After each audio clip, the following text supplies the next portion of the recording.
Welcome to the Encore Audio Archives YouTube channel. I'm Taper Dave, and this is my channel. I've uploaded hundreds of talks here that I've recorded at meetings in West LA, and I've also recorded conventions starting in 2013. I've got a bunch of those up. And Walt and Mary Murray, the original owners of Encore Audio Archives, started the company in the 80s, and Walt recorded Joe and Charlie's and a bunch of stuff down in Vista, California. My sobriety date is June 20th of 1994. I hope you find something you like, so please like and subscribe to my channel and comment down below.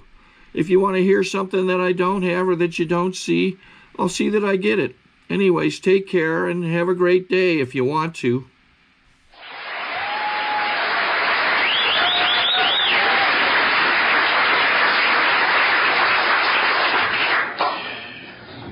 My name is Clancy Imislund. I'm an alcoholic. I'm very glad to be here this afternoon. Glad to be part of the reconstituted desert powwow, the old desert, the old Palm Springs Roundup. It's nice to be back and see a lot of people here who were here many years ago. Glad to see a lot of members of Alcoholics Anonymous who come from other areas.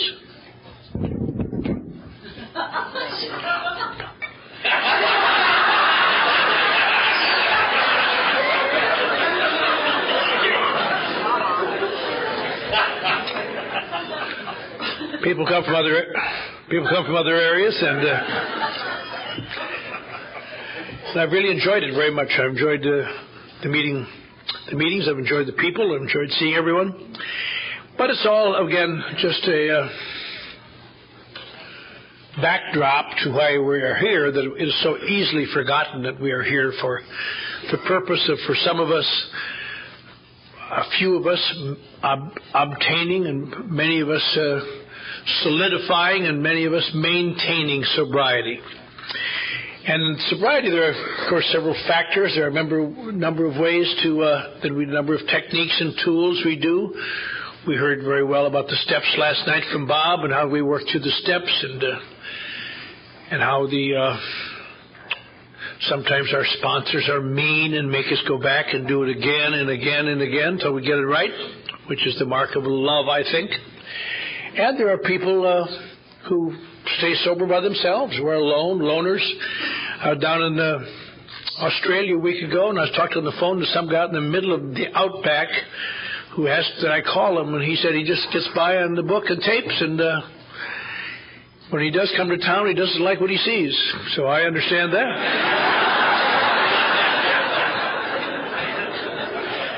But in my opinion, of all the various aspects, of course, you can't compare sponsorship to the steps, because that's apples and oranges.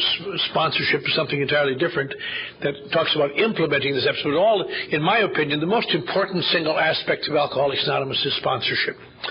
Sponsorship in having a sponsor when you're new, sponsorship in being a sponsor when you've been around a while. And I know of nothing that is more helpful and more solidifying. The book seems to think so too. The book says specifically, when all else fails, what do? You meditate? God, no. You think about things, sift things out, not unless you got a gun near you to put in your mouth. When all else fails, you work with another alcoholic. And we talk about action.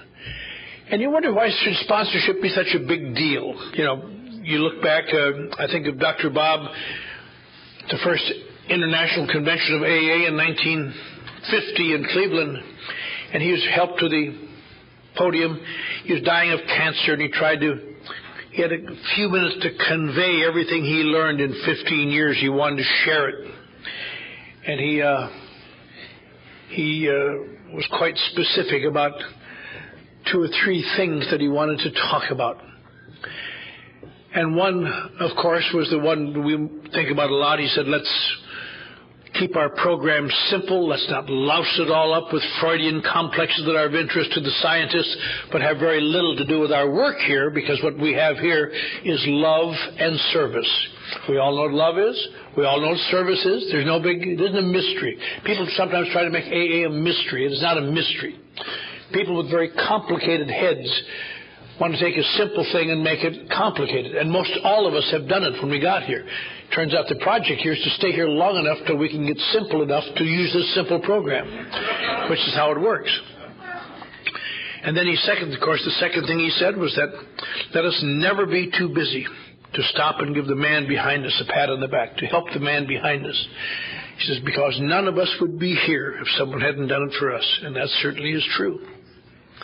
And of course he went on to say one other thing, which is as true today as it was in 1950. He said, let us guard that erring member, the tongue, and let us remember to use it with kindness and tolerance. Because all of us, especially when we're insecure, have a tendency to build ourselves at the expense of someone else through attacks and gossip, which is human, not certainly deduced into an alcoholic.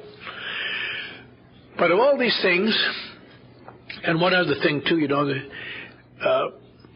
they always say, well, Bill Wilson really never had a sponsor. Well, he thought he had a sponsor. I went to the International Convention in 1960 in Long Beach. I didn't want to go, but my sponsor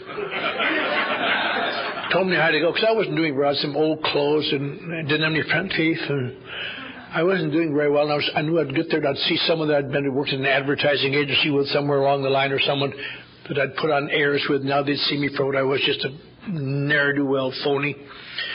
As I've said many times, I got there and there were a few of us barbs hanging around one entrance, and all the wealthy people, it seemed to be the people had it all together up there. And some guy came out. They weren't very well organized in those days, and they came out and he said, we need a few ushers. And he looked at us, well, we ushers. So they brought us in and gave us a blue armband that said usher on it. He said, now find handicapped people and elderly people and help them find a seat. All right. I snatched off the first old lady through the door, took her down the middle, put her in the front seat on the aisle, took off my badge, sat next to her, had the best seat in the whole I have a picture of that session in my office, and I can see my head, and I recognize it because it had hair on it.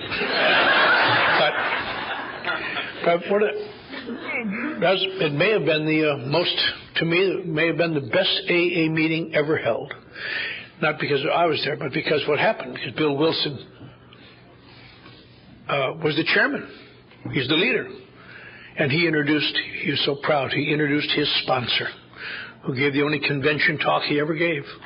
Ebby, the only time he ever stayed sober long enough to talk at a convention. And he got drunk after that again. And it was very sad. It sounds kind of funny, but it really wasn't funny at all. He could never quite make it. He had stayed sober 7 years by that time. He lived in Texas, and Bill was so proud. He introduced his sponsor.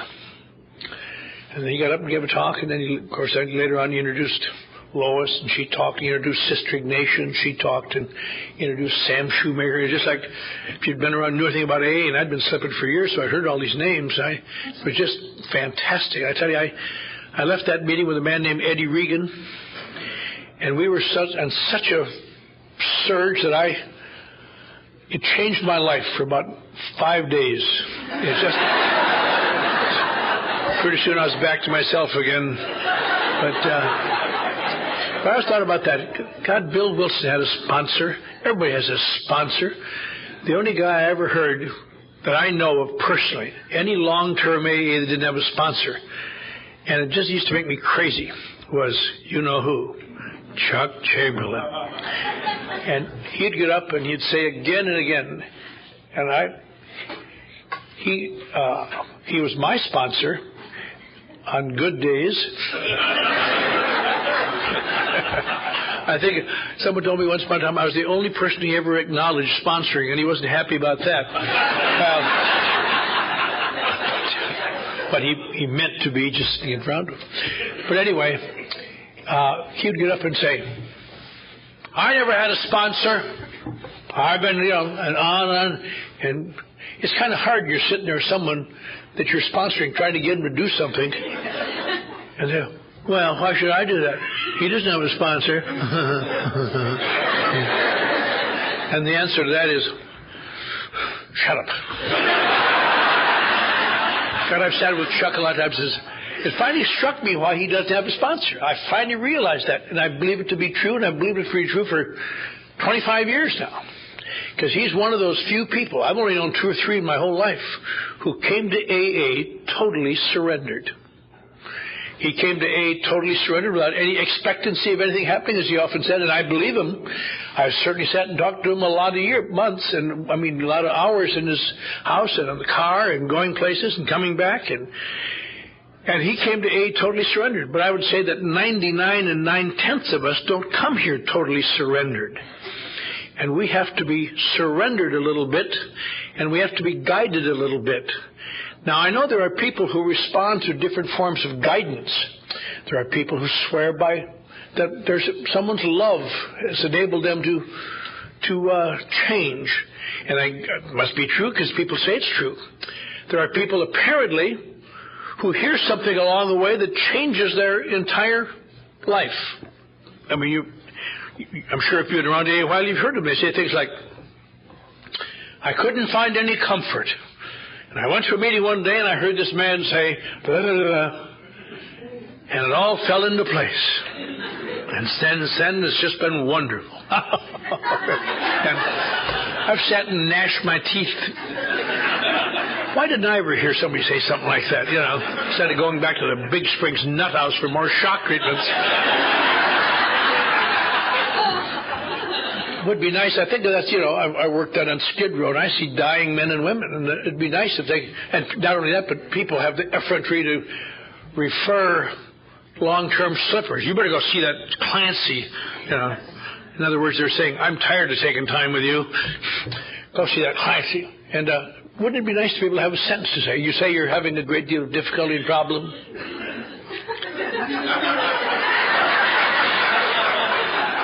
Just remember this. Never mind if the horse is blind. Keep loading the wagon. You can see that. That's it. That's it. Oh. But I don't know. And see these poor old Skid Row ladies come in trying to get a couple dollars so they can get some crack. You won't need that anymore, ma'am. Wet birds don't fly at night. Oh, thank you. I'm going to become a homemaker. But I know of no sentences like that. For me, it's a very long, difficult process than it is for many people. I think that probably one of the great importances in my life of having a sponsor is that I think like many people, perhaps not like all people, I did not know what to do. They could tell me and they could show me and and I could read it. But it is very difficult when you've lived with a life of inadequacy and fear and despair that you've covered up with defiance, and it's an amazing thing. One of the hardest things for people like me to do is to surrender, because I have so little going for me. People with a lot going for them seem to be able to surrender because their manhood or their persona is not challenged. But when you have very little going for you, you have to keep it in place. It's like humility. People always say, we have new people, and we have to knock down their arrogance and make them humble. No, you don't have to knock down their arrogance. What you have to do is find a way to build up their self-confidence so they can take down the arrogance which they use to cover their feelings of inadequacy and fear. You build up to humility. And I think in a sense you have to kind of build up to surrender, because when you've lived your whole life behind a wall, not letting people know how you are, even though you know you probably should, it's just so frightening. I'm going to open up, they're going to see that I'm nothing. And so it's easier to be cynical and apparently cynical and defiant and so on. And they say, well, why would that be so necessary anyway? Well, it may not be true of many drinkers, but in the book, as it so specifically says again, that book is very good. And Bill, I'm sure, was inspired to write much of it, maybe in all of it, because I've always felt that book was one of the few things I've ever seen, that I've read, that I have come to believe was truly divinely inspired, because he did not know enough to write it. I'll tell you, he'd been sober 3 years, and he was kind of stumbling along, and he wrote about things that what will happen that hadn't happened to him yet. He wrote about the 12 promises. Many of those hadn't happened to him yet, which is not unusual for people in these kind of books to write about promises, you know, because all the self-help books give you promises. But after a while, you get a little older, you realize it's just all exercise in futility. But these promises that he wrote about came true, and they come true for everyone here that does these things. They don't stay true because we're human beings and we screw them up, but they get true.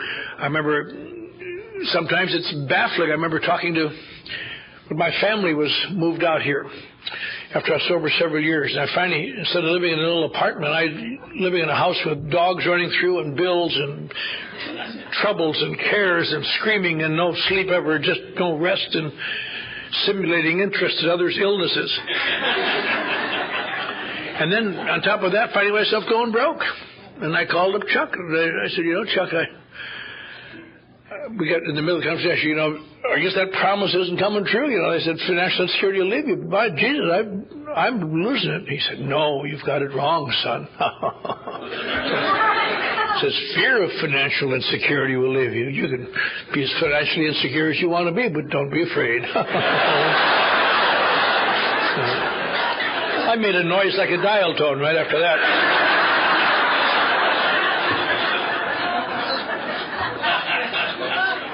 But one of the things he talks about in that book, and he says it every once in a while, and it's so important today because we lose it in the midst of everything.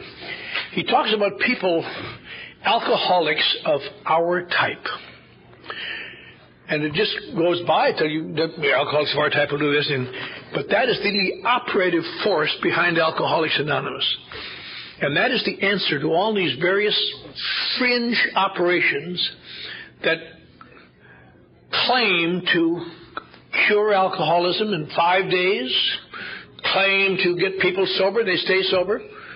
Some cases get people to return to social drinking, which is the big thing now, who hold people sober through atheism. There's an organization in Colorado, Alcoholics and Atheistic Alcoholics or something. I used to be on their mailing list. I guess they're not there anymore because I haven't done anything recently, but you know, I used to feel sorry for them. Just think how terrible that must be to go to their meetings and have somebody spill a hot cup of coffee and not be able to say, "Oh God," you know, just some abnormal force, Jesus. You know.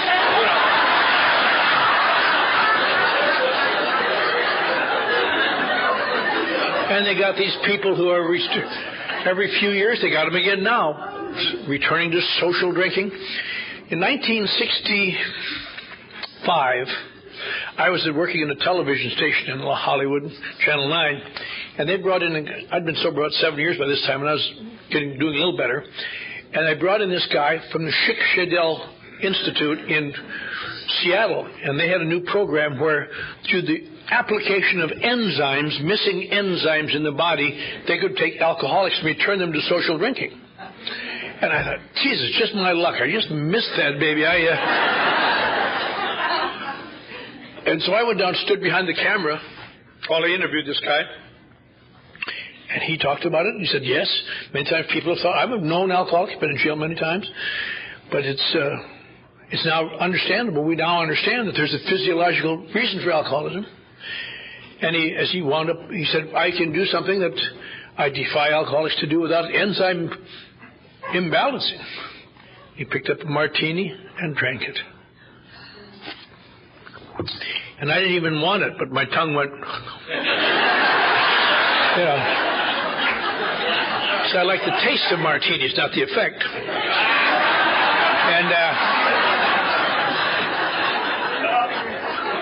And I thought, Jesus, how does he do that? And it cheered me up a great deal about a month and a half after that, and I read that his enzymes apparently hadn't kicked in, and he was in a lock ward at Schick Shadel. And since then, Schick Shadel no longer says you can return to normal drinking. Now they talk about stopping drinking entirely. They can do it now in 7 days. shows you what can be done if you put your mind to it. But these kind of people that do this, I think, are people who, as Bob mentioned last night, people, heavy drinkers with drinking problems. But when the motivation is correct, they can stop drinking. They can stop drinking when their job or their marriage or something is really important on the line. And there's another crowd of people who seem to stop for a while and can drink and go back to drinking. And we have all been, at one time or another, thought if we might be in that group. But it turns out the core group of people like us are alcoholics of our type. And they are people who share two characteristics. One, drinking is such a good thing, it does so much for them that it can resolve conflict in day-to-day living and almost instantly change the perception of reality. Together with that, with the resolution of conflict, apparently chemically, sobriety, which was not much to begin with, gets less and less tenable, because I think a case can really be made that much of your emotional maturing slows down, if it doesn't stop, when alcohol begins to work for you. And that's why so many people like me, and I presume like you, wind up, grown-up bodies, grown-up brains, grown-up ability to rationalize, grown-up all sorts of things at the beck and call of intermittent childish emotions that just undo everything your brain is trying to do every so often. But what happens is when this dependency on alcohol gets to be difficult, this particular alcoholics of our type try to stay sober. And sobriety eventually becomes untenable. What makes alcoholism, as we understand it, so dreadful is it isn't so much that you can't get off drinking, but that sobriety eventually always becomes worse than the memory of drinking. And eventually you got to drink. And eventually you got to get sober. And eventually you got to drink. And eventually you get sober. And that is what's called alcoholics of our type. And it has nothing to do with how long you drank or how many years you drank. That's one of the ironies of AA. In the early days of Alcoholics Anonymous, most of the alcoholics they were getting were people who had drunk for a number of years, then, as they said, crossed an invisible line where alcohol began to be necessary for their existence. But as the years have gone by, we have more and more people who have never made the basic social adjustment to life. And they crossed the lines as soon as they drank or shortly thereafter.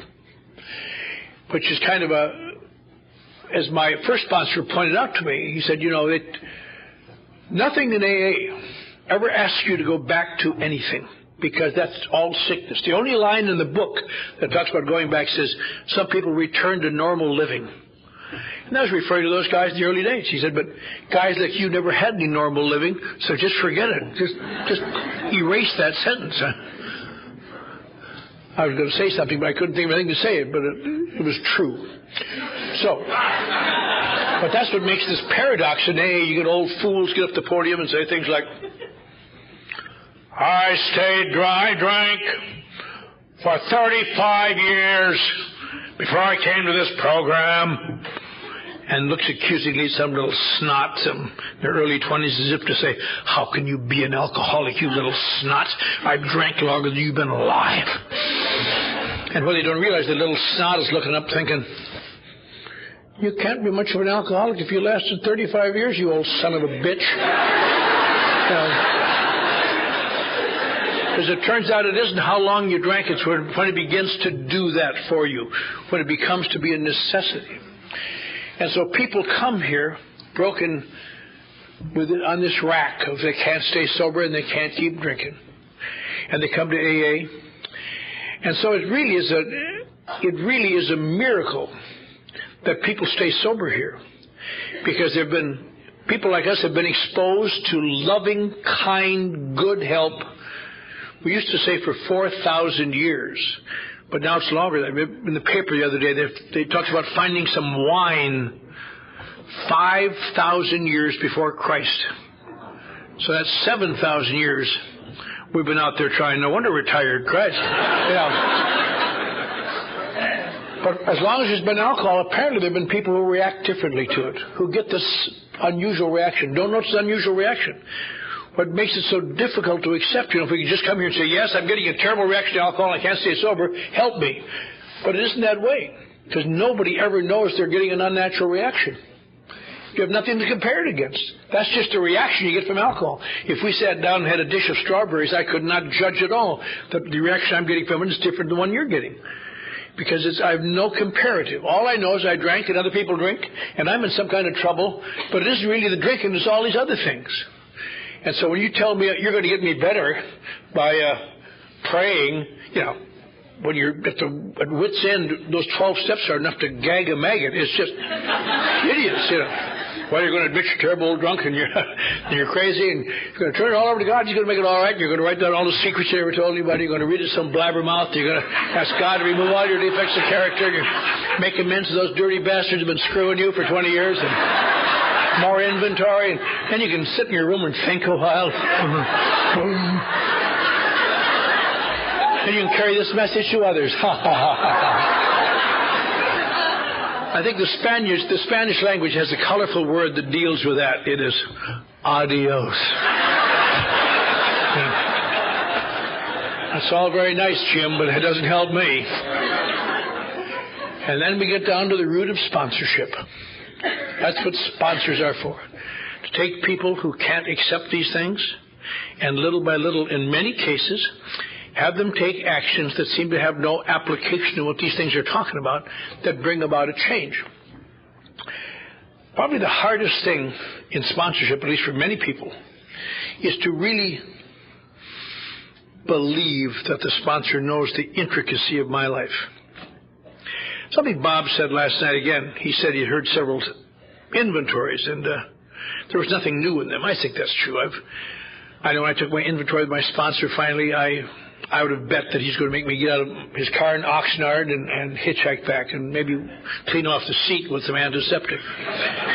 But I've taken that trip over 200 times since then with some other boob over there with a flashlight. Let me explain this part first.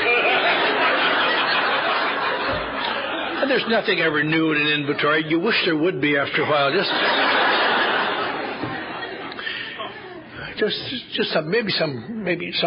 Someone from another planet, just some new way to do it. There's only so much you do with your mind and your body. The point is, how do you get to that point, to have the belief you can trust somebody? And that's the hardest thing in the world. I think one of the great things that helped me in my early sobriety after slipping many years, and I had sponsors. I had some good sponsors over the years, and they were baffled by me, and I was baffled by them, because I treated my sponsors like I treated my psychiatrist. I told them what I thought they needed to know. I didn't want to tell them things that make me look bad, People say, why don't you tell your psychiatrist? Now, a lot of things I wouldn't tell my psychiatrist. If you're paying that kind of money, you can't afford to risk rejection, I'll tell you that. Tell him what he needs to know. One of the great things that happened to me is I stumbled into a place, and without choosing to do it, I found myself amongst a group of winners or triers. They always say, stick with the winners. And the question is, who are the winners? The people who've been sober the longest? Nah. There are old-timers in AA I wouldn't hire to mow my lawn today, because I just don't feel they got the stick-to-itiveness to do it. I just don't think they got it. The winners are the people, in my opinion, who are currently trying. And the value of being amongst people who are currently trying is that when you haven't got much going for you, you instinctively blend into what they're doing without intending to do it. It's just that's what they do. I was talking about this the other night, Come on, we're all going to a meeting.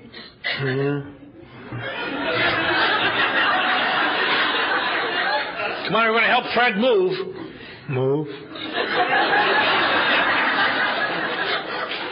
Come on, Jimmy's getting a year sober. Let's go over there and sit at the restaurant. Sit at the restaurant?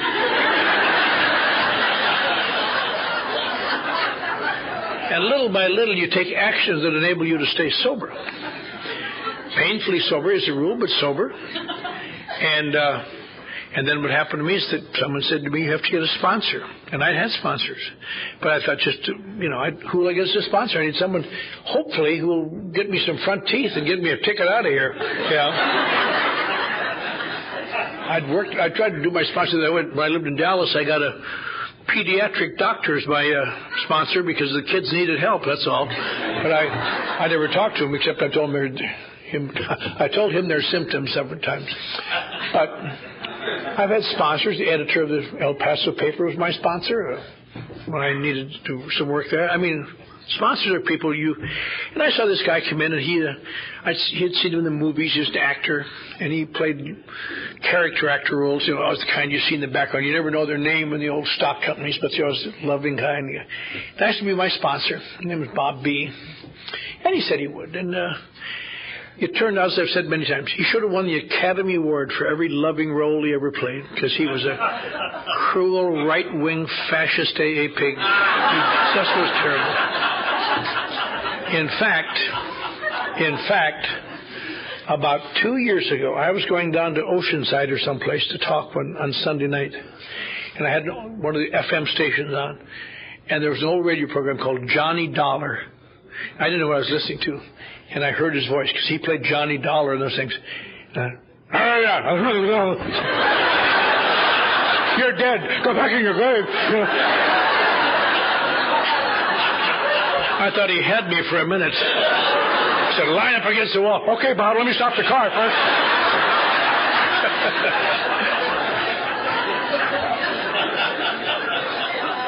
But what he insisted I do, he didn't care how I felt about things. He insisted I take certain actions. Now, I've quoted him all over the world as saying, and actually someone told me a few years ago, he never talks like that, ever. Ever, ever. That's how I heard him, I guess.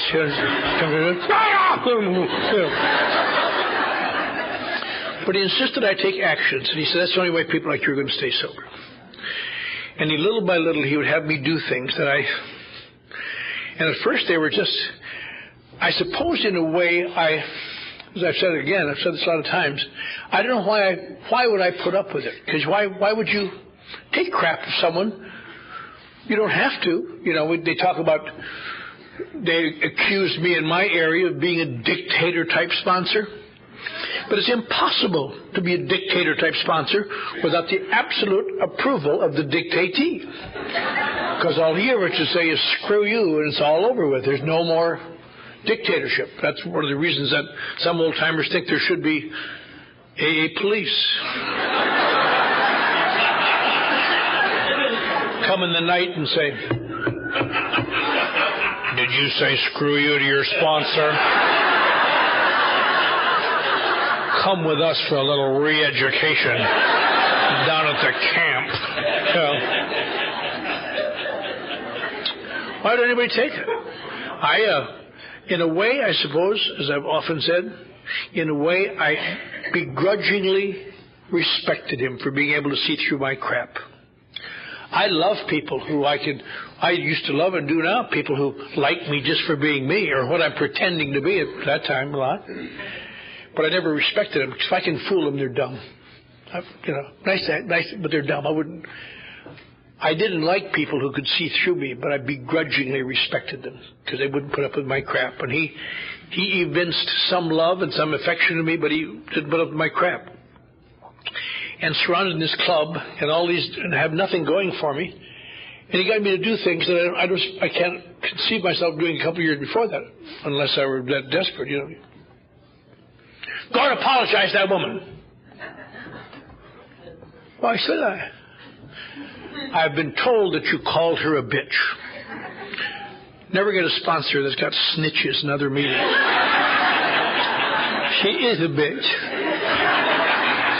Nobody cares what you think. Apologize. Now, if you've got anything going for you, you say, no, I'm not going to. I don't feel I should. But when you're desperate, you say,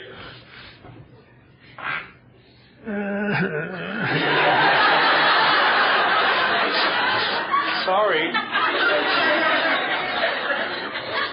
You bitch. On and on. Go to that job. It's a terrible job. Nobody cares. Go to work. I want you to go to that Tuesday night Central Hollywood meeting. Oh, Jesus, Bob. It's a weird meeting. Some of the men dress like women. Some of the women dress like men. There's a guy in an Arab costume with a turban. Bela Lugosi goes to that meeting. If you fall asleep, he'll suck blood out of your neck. They're weirdos, Bob. You'll fit right in. Now, it wasn't a steady diet of that, because I stayed out of sight as long as I could. But he had me take actions little by little. As I look back, those actions are what saved my life. The desperation that makes you take actions. You say, well, it's sure, that's your study, because you came off Skid Row, your teeth kicked out, and there's nothing going for you. Living in an abandoned car, sure, it's easy to have a sponsor. But that isn't what sponsorship is about. In fact, sponsorship, in a sense, works less that way than most ways. Over the years, I've had an opportunity to sponsor a lot of people, interesting people. The guy put the flag on the moon, and movie stars, and priests, and psychiatrists, and punchy ex-football players, all sorts of ex-musical legends. And I'm the only one that, of all this group, I'm the only one who came off Skid Row with my teeth kicked out. They didn't come off Skid Row. They came from homes, and comfortable homes with families. What do we have in common? We had no way to exist in the world without having to drink. And the thing about AA is that little by little, as you take actions, what happens here very slowly, it's almost like recruit training, that little by little you become prepared to take actions that are more meaningful. Actions keep you sober, I believe that. But the steps, of course, I would do it. Now you say, well, what's so hot about the steps? Well, the steps don't seem to be able to do much when you read them through. They're all very nice, but pretty abstract, like the Ten Commandments. All very nice if you're a good person, but no use to the sinner and the bad person. Now, it seems to me that what makes AA such a remarkable thing and such a miracle, and we take it for granted, is what the purpose of the 12 steps, as far as I can see, in my opinion. You know, Dr. Jung, when he talked to Roland in 1932, said to him, Roland, he said, I misjudged your case. I thought you had deep psychiatric problems, but I see now that you are what is known as an alcoholic. And there's no, to the best of my knowledge, there's no treatment for your condition in the world today at any cost, which it tells you more than you want to know about your disease, I'll tell you. And he says, what shall I do? He says, well, you have your choice. You can either keep yourself confined voluntarily or involuntarily as long as you live, or else you must surely drink until you go mad or die. He says, is there no alternative, doctor? The doctor said, I've read of a few cases in the literature of people who have deep-seated involuntary psychiatric reversions, which they describe as some sort of a spiritual experience. He said, but they're so rare as to be almost unfound. So Roland came back, and he was terrified, of course, and went to the Oxford movement and stayed sober for a while, because I believe he surrendered on that ship to his hopelessness, and ran across this Ebbie in Vermont and got him out of jail and brought him to New York, and he stayed sober a little while and called on this loser Bill Wilson, who stayed sober. And so here we are tonight, this afternoon. But one of the interesting things, after Bill Wilson wrote the 12 Steps in 1938, and they came out in 1939, he got some communications from people around the country. They said, there's a mistake in the 12 Steps, Bill. He said, what could it be?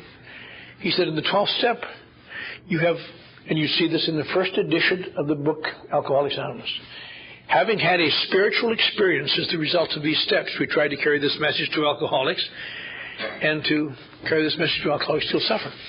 They said, we haven't had a spiritual experience. You're the only one who had a spiritual experience. And you didn't have it as a result of these steps. You had it in Towns Hospital coming off a drunk. How do you explain that? They could not find an explanation for that, because he really believed what Dr. Jung said was true. Fortunately, the book sold so slowly they had a lot of time to think about it.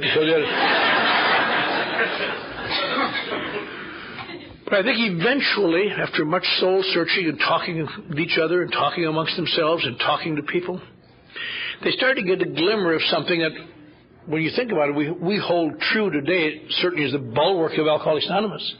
But they didn't know it at the time, and that is this. Alcoholics Anonymous in some way that cannot really be scientifically measured. Its 12 steps do something apparently that nothing has ever done in the history of mankind in the treatment of alcoholism. It brings about an incremental spiritual experience. Not the way Bill Wilson got his, but the way we get ours.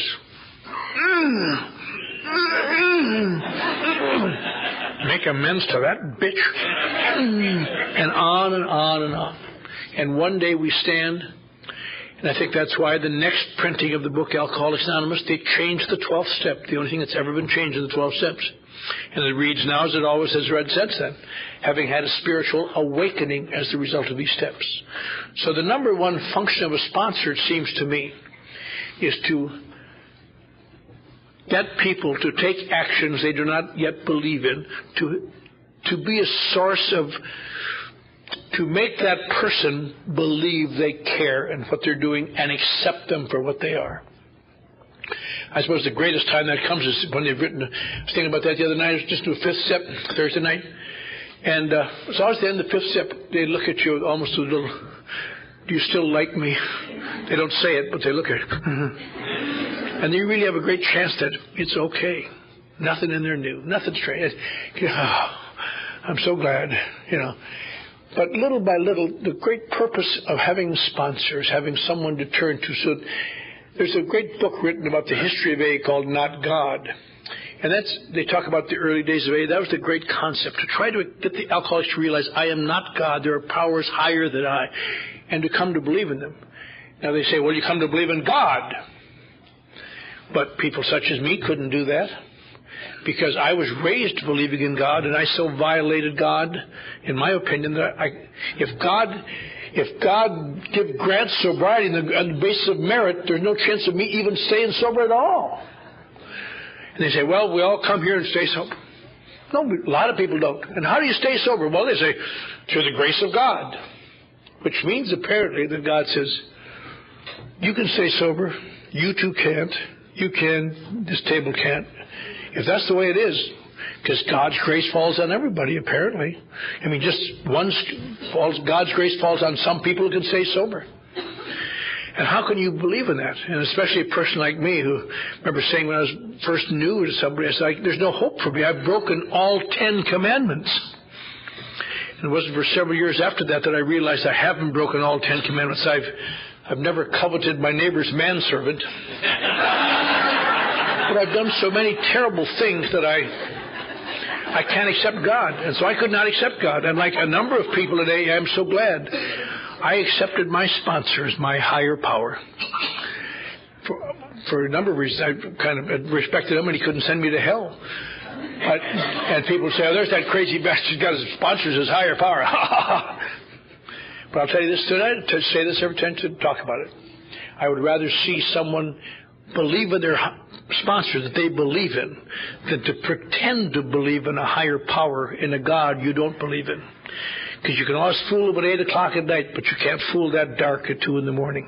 And they come at you then, boy, and you better have something you got to turn to. But my sponsor became a higher power without even being aware of it. And I allowed him to intimidate me. People always complain, my sponsor intimidates you. That's within, I think a lot of that's within me. That's something I give him. He has no power to intimidate me except what I give him. And I always want that, you know, my first sponsor intimidated me, and Chuck Chamberlain, I never once talked to him. I called him every week for 25 years. And never once did I say, this is Clancy, just in the fear that he would not know who I was. Intimidated. I know who you are, son. That's something you give someone. Because I wouldn't want my chum to be my sponsor. Because chums, that's like people who don't like you anyway, so what's the sense? What saved my life is I had sponsors who I felt I had to act differently to get them to like me. Which sounds terrible, but it's really, I didn't think of it that way at the time. I look back and see it that way. I did things to make them like me. And the things I did to make them like me were the things that would save my life. Although I would have done them to save my life, I don't suppose. Maybe I would have. But I know of no greater help than sponsorship, because sponsors translate abstract information into specific actions. Now, I know that some sponsors don't operate that way, and they have very great effectiveness. They say, my sponsor loved me back to health, and I have no objection to that. I have never questioned that. I know there are different paths. I hate to quote the Bible, but in my Father's house are many mansions. I have different ways to do things. But I know for people like me, people who lived in pain and fled in agony and could not accept much, sponsorship had to be reduced to its bare essentials. I want you to do this. I want you to be here. Some of the great lessons I learned in life, the greatest spiritual lessons I've learned in life, I learned from my first sponsor. Do you know what they are? Not prayer. I mean, I knew about prayer. I knew about meditation in life, but I knew about it. He taught me great spiritual lessons like, do what you said you would do. Be where you said you would be when you said you would be there, or let them know you're not going to be there. Don't take out your hostility on people who can't answer back. Children, employees, waiters and waitresses, whole list of things that little by little I try to put into effect. I can't even do them perfectly now. But I'll tell you, they changed my life, because the actions of AA, little by little, are really a technique to not to change much about life except to reduce the conflict of sobriety until it becomes bearable, and one day, with some degree of richness preferable to drinking. But I know this, that with all the good things that happened to me, there were times in my early sobriety I almost drank. A couple times I remember I was so close I was walking to get a drink. And one of the things that kept me sober then, sounded very crappy, but I'd use it today if I had to. It suddenly struck me, Bob and a few other guys, John Sullivan and a few other guys, they would all, the ones who liked me would be told, see, I told you so, he never was any good. And the bunch that hated me would say, I told you so, he was a bad guy. Ha, ha, ha, ha. And I thought, I will not give those dirty bastards the pleasure of doing that. And I turned around and walked back just to save my sponsor.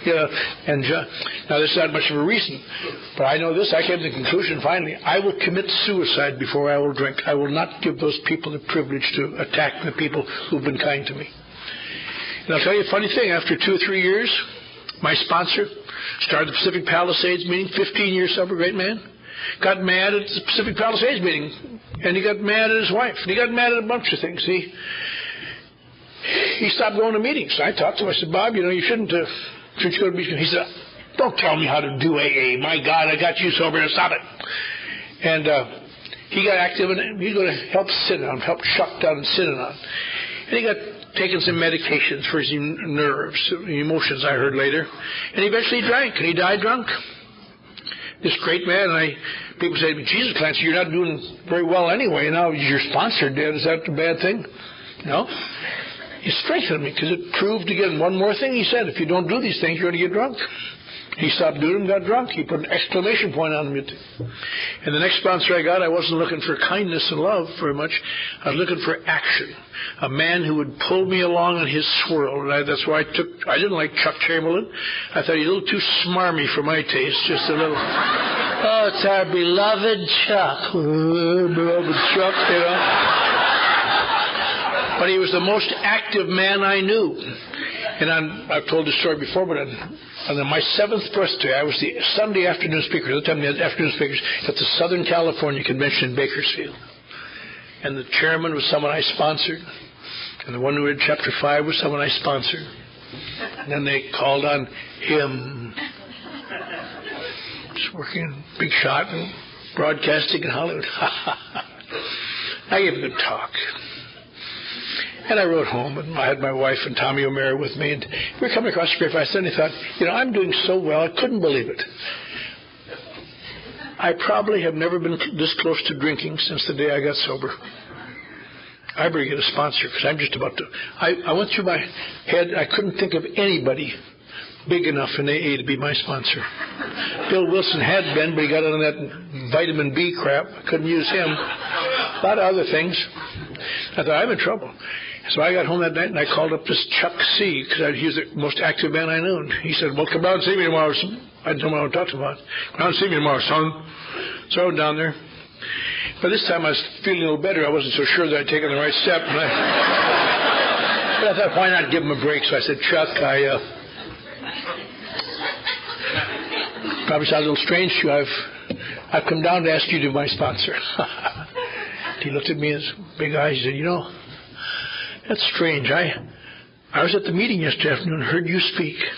And I thought you were coming down to offer to be mine.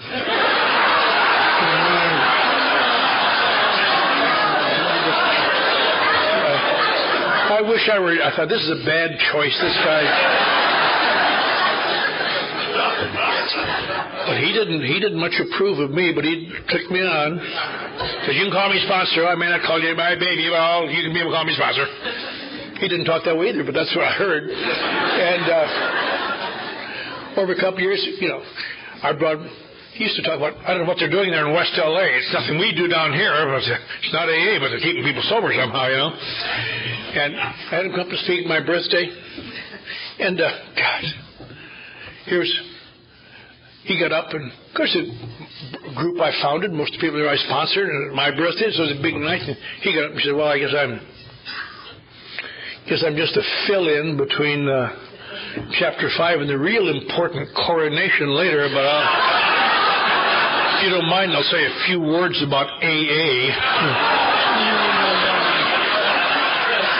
I took my cake and I had tears, and I said, oh, Chuck, I swear, I know it seems strange, but everybody is treated the same here. We all have birthdays. It isn't the way it looks. I want you, everybody in this room, people I know, don't know, come over to my house after the meeting and have a cup of coffee and a piece of cake. It isn't special. It's everybody. So we went over there. I was about the last one out, and God, I got near my block, and there's a lot of people milling around, and people. And I thought, what now? And it turned out that some newcomers I'd working with, Clint, a guy named Clint, and Byron, and Keith, and some other cuties, thought it'd be a cute idea for my birthday to have a big Klieg light put in my driveway during the meeting. So going back and forth, and the neighbors were all out, Jesus, now what? And I came around the corner, and there's Chamberlain standing there. He says, just another birthday, eh? It took me 10 years to convince him that I did not order that goddamn light. But I called him every week for 25 years. I said, I don't suppose I had a question for him 20 times. In fact, by the last few years, it was, you know, I look back, probably was helping him because he was sick and old, and a lot of people weren't quite as attentive to him then. And I was glad to go down and sit with him in the hospital and talk to him. And a lot of people who today claim Chuck as their sponsor never went near that hospital. It makes me want to puke when I hear him talk about it. But sponsorship to him was a great thing. Now, I think most of us can agree to have a sponsor. But why should you be a sponsor? What's so good about being a sponsor?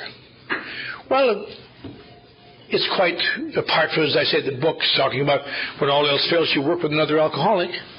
One of the great things about sponsorship, and it was mentioned again last night, will be mentioned by other speakers at this convention, the goal here is to get my mind out of self, to get off of me. And I'll tell you something. When I'm thinking about that sick puke, I'm not thinking about this sick puke. That's all. It's just that easy. And you start off probably, sometimes, you just pretend to be interested. One day, with luck, you may become interested, I remember when I was 10 years sober, I was working somewhere as a public relations man. I was telling someone that, what AA has done for me. I used to be able so locked in, and God, sober, I was just locked in. But through AA now, I can walk into people's offices. How are you? How's it going? I'm thinking to myself, in 10 more years, I'm going to be interested in your answer. I don't care how you're doing, you goof. But the great thing about sponsorship really is that it's an extension, becomes a little extension of yourself. And it's so sad, and you feel, well, why should I try to sponsor people?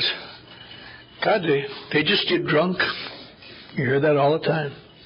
And you have to always go back to the great story of all time for sponsorship. Bill Wilson, spiritual experience, rushes out of that hospital, goes to the Oxford group, feels he has a compelling drive to help drunks. And he goes and helps drunks and pulls them off the street corner and brings them to Oxford group meetings. These people, upper middle class, you know. You seem to be vomiting on my shoes, sir. You know, and taking them home, and this goes on week after week and month after month, and not one of them ever stayed sober. Not only not staying sober, but someone would rip things out of Bill's house early in the morning to sell them for wine.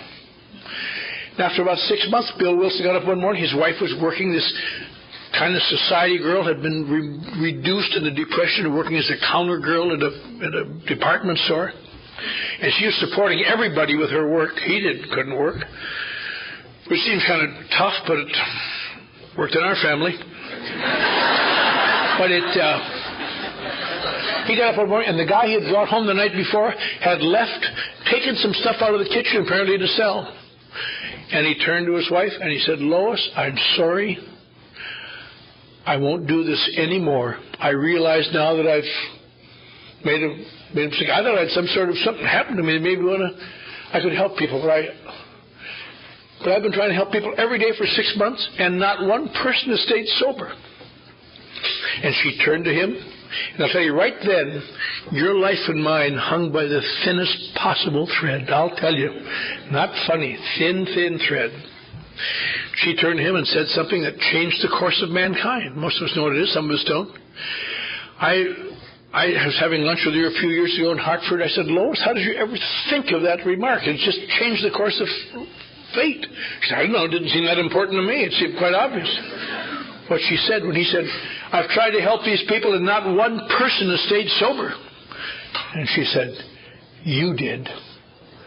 And he said, "Oh yeah." That's why old timers don't have any hair in front. They go through. Oh, yeah. I see it now, yeah, that's right. Yeah. And so we went back and tried it some more and finally met this drunken doctor and changed the course of history. But in getting out of self, he stayed sober. When he and Dr. Bob got together in Akron, Ohio, Dr. Bob had been a member of the Oxford group, was one of the spiritual leaders in Akron between his drunks. Bill Wilson was talking with the Oxford. They got together for 2 weeks. They sat in Dr. Bob's home, and they discussed the spiritual insights that will help them to stay sober. And they had a spiritual glow, and it just became wonderful. And one day Dr. Bob said, "I'm going to the American Medical Association convention in Atlantic City and tell them what we found. You stay here with my family, and I'll be back in 3 days." And 3 days later, the office nurse called Mrs. Doctor's wife, said, "The doctors, they took him off the plane, trained this morning so drunk he couldn't walk, and they called me from the station. I went down, got him in the cab, and he's laying on the floor of his office. And what did I do?" And they were just heartbroken. And they went down, picked him up, and brought him home, put him to bed. And he was sick. He said, "I'm so sorry, I'm so sorry." Doesn't do any good then. And one morning he woke up, he said, "I'm just so sick. What day is it?" "Wednesday morning, Bob." Oh my God. He said, I've got to do a surgery today. I've got to do a cancer surgery. And look, I'm sick. My hand is shaking. I can't do the surgery. So his sponsor got him dressed. His wife got him dressed. They took him down and bought him a drink so his hand would stop shaking long enough to do the surgery. And the moment he put the scalpel down in the drink, consider that the founding of AA, June 10th, 1935. But after that, they realized spiritual insights wasn't working, and it hadn't kept either one of them sober ever. What had kept them sober was working with others. So they decided, we won't spend a lot of time spiritual insights right now. We'll go find another drunk and talk to him. And that changed the course of AA again. They found this Bill D up in the hospital. He was a lawyer from Kentucky who was on the run out of Kentucky, and everybody been grinding him about his drinking. And he had a very strong wife, and I had heard him talk a few years ago. He said, I was laying in that hospital bed in Akron, Ohio, and my wife said, there's two fellers want to talk to me about my drinking. And I thought, oh, hell. But she was rather insistent about it. So I talked to them two fellers, you know, and they came in and talked to me, and they never talked to me about my drinking once. They talked about their drinking and how they felt. And I never heard anybody describe me so well. I couldn't believe it. I was so impressed. I stuck with him, probably been with him ever since. And he became number 3. And through that chain right down to the newest person in this room. Sooner or later, like all of our population goes back to Adam, all of us goes down to this. So you come in sponsorship, and you want to help people. And sometimes you wonder, what am I doing wrong, or what am I doing right? I don't know if there's any way to do it. But, you know, it's impossible. You think about the great arguments in society about what causes people to go bad. Is it their genes, or is it their environment? And what makes that all, in my opinion, just idle badinage is this. You could take a family with 6 children, and they're all exposed to the same environment, and they all got the same genes. And a couple of them turn out well, and a couple of them go to hell. And there's no way to tell. You sit in an AA meeting, and there are 6 newcomers in a row, and you give them the same information, and give them the same data, give them all the same sponsor. And a couple of them will stay sober, and a couple of them will leave soon, and a couple will stay around a while and then disappear. Who can tell? So what we have to do is convey the message. They worry about narcotics addicts taking over AA meetings.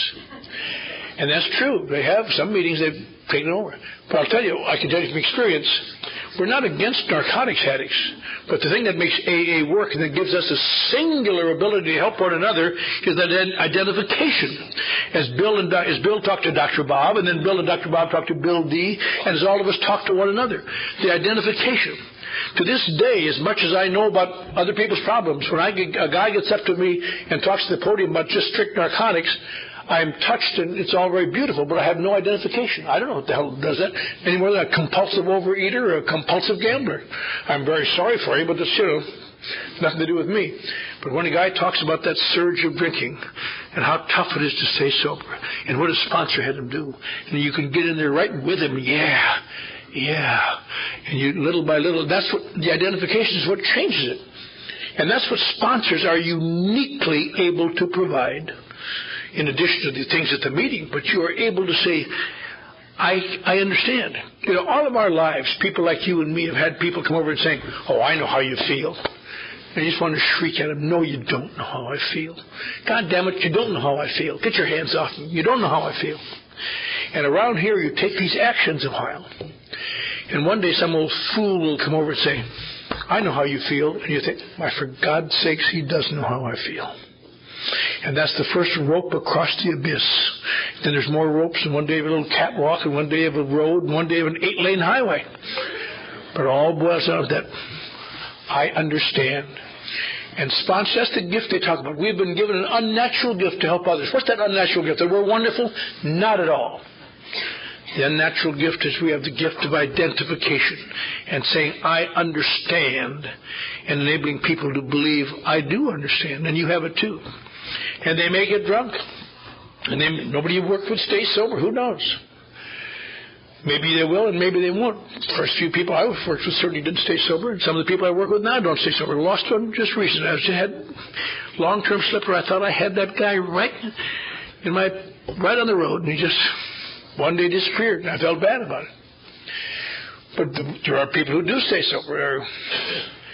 You get mixed feelings.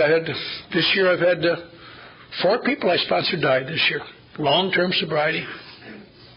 One this week who I was preparing to talk at a memorial meeting for a guy who died 2 weeks ago. But those things happen. And you don't feel sad about it. It's an odd thing. See, you think certainly you should feel sad. No. They lived good lives. They were good AAs, and they got sick and died. And I'm glad they're dead rather than lay around sick, like I would my own son or anybody else. It's a strange phenomenon, but comes with time. But what I would say to sum up is this. I know of nothing more valuable for a new person like me than to have someone lay out the grid work of sobriety, because I don't know what's important and what isn't, and I can rationalize and justify till I die. And I know of nothing that has been more effective for me in the last 38 years, 37 and a half years, than trying to help others. Sometimes I can and sometimes I can't. I'm not helping them. I'm trying to convey identification so they can believe what they're hearing in AA. That's really what you're doing. You know, years ago when I was in marketing, and I did a lot of marketing, and I thought about 3 years ago, there are five tools to teach someone all about a product. If you want to get someone going to hire, you want to teach them about a product, there are 5 tools. And you set them down. And here are the tools. 1, shut up. Only you don't say it that way in a corporation. You say, I want you not to say anything for a little while until I can talk to you. Because you don't know what the hell you're talking about, so just shut up. In AA, you can say, shut up. Number 2, listen. Listen. You say, well, how can I help but listen? Easy. All of us know how it is to sit there and nod, not hear a word, just shoot down incoming thoughts. Boom, boom, boom. You do it at AA meetings. That's really good. Listen. Remember. Remember what? Well, in AA, remember something somebody says that you can identify with. Maybe you can't remember what the hell they're talking about. But remember, yes, I remember that. That's like me. Remember that. Some technique that I can put in my life. Shut up. Listen. Remember. Then practice it. Do it. Practice the technique you've learned. One of the first techniques I learned was not stealing papers out of the paper rack in front of the AA club. And I had a hard time with that because I worked on papers and they owed me something and I had nothing to buy in paper. And I remember going to get a paper and then, no, I can't take that. And put it back. But God damn it, I deserve it. It took me a week before I was able to leave it alone. You know, just almost killed me. But practice things. Practice, like Bob was saying last night. Practicing acts of kindness around the house. That's good. I want to try that someday. I'm afraid she'll hit me. What are you being kind for? Not really. I just said that because I know the word will get back to her, won't it, Polly?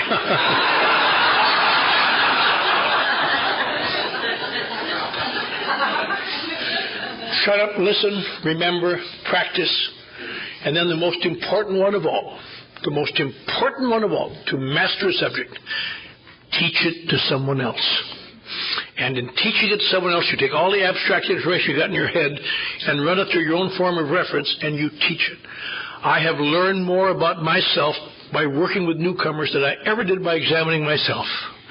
Because there's nothing between Keith's problem and my head than air. But between my problem and my head is rationalizations and justifications and if-onlys, and they don't understand, and on and on.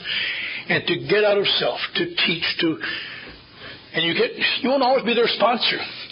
Sponsorship, I think, is the wrong term. Be of assistance to others. You won't always be their sponsor. Somebody that should be your sponsor. But I've been helped as much by people that I see at meetings who are temporarily lost or afraid or desperate. I think the technique is, I sometimes forget this, and I want to remember it. Instead of just sitting at the meetings saying, let's have the newcomers, look around, catch an arm, make sure you go over there at the break and say hi. Not very many people like me do that. We talk about it, but it's inconvenient. They're not on the way to the coffee pot. You know. Good luck to you, Slim. You know. Always little things. Get out of self. Get out of self. If you and I have been given any divine gift whatsoever, it's that we have been in a crucible of agony and pain and apparently irresolvable problems and illness, and now in a state of recovery from that illness. One of the greatest tools we have to maintain our recovery is to carry that message to others. And to not do that for ourselves is to commit a gradual intellectual and emotional suicide. So I think that, this is a nice thing. This weekend down here is really wonderful. But this isn't AA. This is just a nice convention. AA maybe is Monday night, sitting in that dreary little local group, seeing who's going to raise their hand and ambling on over and say, hi. Show them that you care. Give them a help. You'll be glad you did. Thank you.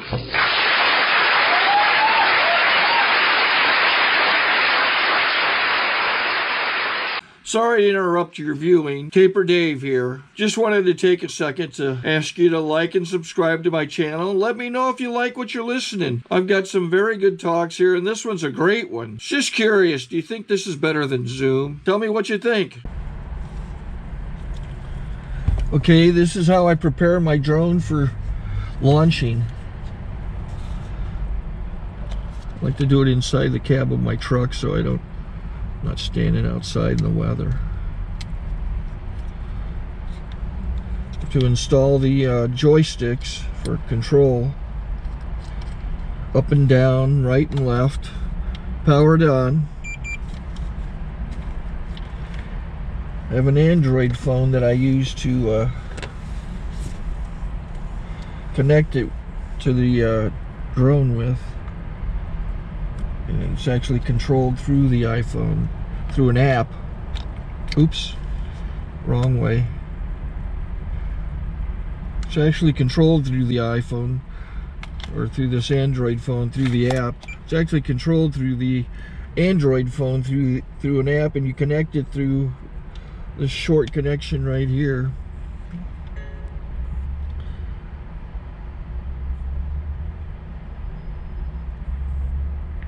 Remote control connected.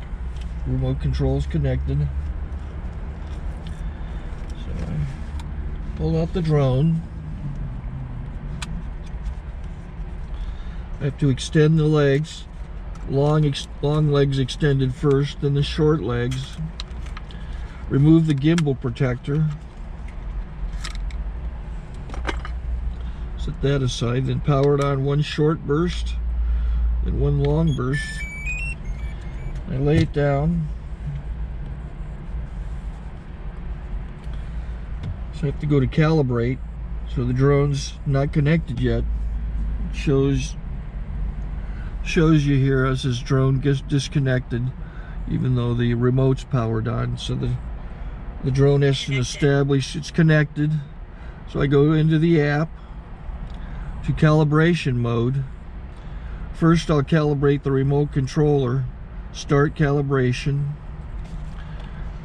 Out, in, oop, out, in, up, down, and then this little wheel is to control the gimbal. So it's calibrated. Go to gimbal calibration, start calibration, and then it calibrates the gimbal. I don't know if that shows up. The gimbal's moving all over the place. Changes, you can see it on the video. And I'm calibrated to take off. It's acquired 7 satellites at the moment. There are 26 satellites up in the sky, which it has to acquire before you can take off. So it's connected. It's got enough satellites. This is white. I can go to press this little arrow button, swipe right to take off, and it would start the motors if I slid this to the right. But I'll wait till I get outside. Don't want to do it inside.